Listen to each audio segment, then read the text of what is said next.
முதல் வாசகம். எலியா செபித்தார், வானம் பொழிந்தது. அரசர்கள் முதல் நூலிலிருந்து வாசகம். அதிகாரம் 18, இறைவசனங்கள் 41 முதல் 46 முடிய.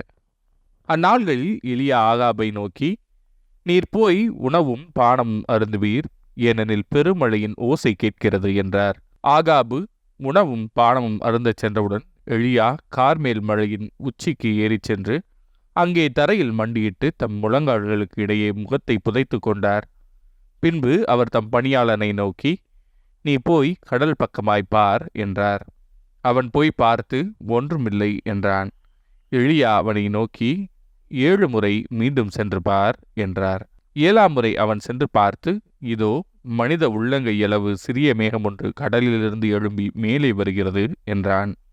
அப்போது எலியா அவனை நோக்கி, நீ போய் ஆகாபிடம், மழை தடுத்து நிறுத்தாதபடி தேரை பூட்டி போய்விடும்படி சொல் என்றார். இதற்கிடையில் வானம் இருண்டது, கார்மேகம் சூழ்ந்தது, காற்று அடித்தது, பெரும் மழை பெய்தது. ஆகாபு தேரில் ஏறி இஸ்ரேலுக்கு சென்றான். அந்நேரத்தில் ஆண்டவரின் ஆற்றல் எலியாவின் மேல் வந்திறங்க அவர் தம் இடையை விரைந்து கட்டிக்கொண்டு இஸ்ரேல் வரை ஆகாபுக்கு முன்னே ஓடினார். இது ஆண்டவரின் அருள்வாக்கு. இறைவா, உமக்கு நன்றி. பதிலுரை பாடல். உம்மை புகழ்ந்து பாடுவது கடவுளே, ஏற்புடையது. மண்ணுலகை பேணி அதன் நீர் வளத்தையும் நில வளத்தையும் பெருக்கினீர். கடவுளின் ஆறு கரை புரண்டோடியது, அது தானியங்களை நிரம்ப விழையச் செய்தது. உம்மை புகழ்ந்து பாடுவது கடவுளே, ஏற்புடையது. நீரே அவற்றை இவ்வாறு விழையச் செய்துள்ளீர். அதன் படைசால்களில் தண்ணீர் நிறைந்தோடச் செய்தீர். அதன் கரையோர நிலங்களை பரம்படித்து மென்மழையால் மிருதுவாக்கினீர். அதன் வளமைக்கு ஆசி வழங்கினீர். உம்மை புகழ்ந்து பாடுவது கடவுளே, ஏற்புடையது. ஆண்டு முழுவதும் உமது நலத்தால் முடிசூட்டுகின்றீர். உம்முடைய வழிகள் எல்லாம் வளம் குளிக்கின்றன. பாலை நிலத்தில் மேய்ச்சல் நிலங்கள் செழுமை பொங்குகின்றன. குன்றுகள் அக்களிப்பை இடைக்கச்சையாய் அணிந்துள்ளன. உம்மை புகழ்ந்து பாடுவது கடவுளே, ஏற்புடையது. நற்செய்தி வாசகம். தம் சகோதர சகோதரியிடம் சினங்கொள்கிறவர் தண்டனை தீர்ப்புக்கு ஆளாவார். மத்தேயு எழுதிய தூய நற்செய்தியிலிருந்து வாசகம். அதிகாரம் 5, இறைவசனங்கள் 20 முதல் 26 முடிய.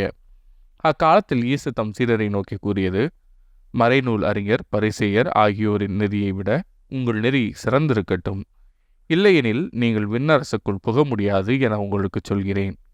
கொலை செய்யாதே, கொலை செய்கிறவர் எவரும் தண்டனை தீர்ப்புக்கு ஆளாவர் என்று முற்காலத்தவருக்கு கூறப்பட்டிருப்பதை கேள்விப்பட்டிருக்கிறீர்கள். ஆனால் நான் உங்களுக்கு சொல்கிறேன், தம் சகோதர சகோதரியிடம் சினங்கொள்கிறவர் தண்டனை தீர்ப்புக்கு ஆளாவார். தம் சகோதரரையோ சகோதரியோ முட்டாளே என்பவர் தலைமைச் சங்க தீர்ப்புக்கு ஆளாவார். அறிவிழியே என்பவர் எரி நரகத்துக்கு ஆளாவார். ஆகையால் நீங்கள் உங்கள் காணிக்கையை பழிவிடத்தில் செலுத்த வரும்போது உங்கள் சகோதர சகோதரிகள் எவருக்கும் உங்கள் மேல் ஏதோ மனத்தாங்கள் உண்டென அங்கே நினைவுற்றால், அங்கேயே பழிவிடத்தின் உங்கள் காணிக்கையை வைத்துவிட்டு போய் முதலில் அவரிடம் நல்லுறவு ஏற்படுத்திக் கொள்ளுங்கள். பின்பு வந்து உங்கள் காணிக்கையை செலுத்துங்கள். உங்கள் எதிரி உங்களை நீதிமன்றத்துக்கு கூட்டிச் செல்லும்போது வழியிலேயே அவருடன் விரைவாக உடன்பாடு செய்து கொள்ளுங்கள். இல்லையேல் உங்கள் எதிரி நடுவரிடம் உங்களை ஒப்படைப்பார். நடுவர் காவலரிடம் ஒப்படைக்க நீங்கள் சிறையில் அடைக்கப்படுவீர்கள். கடைசி காசு வரை திருப்பி செலுத்தாமல் அங்கிருந்து வெளியேற மாட்டீர்கள் என உறுதியாக உங்களுக்கு சொல்கிறேன். இது ஆண்டவரின் அருள்வாக்கு. கிறிஸ்துவே, உமக்கு புகழ்.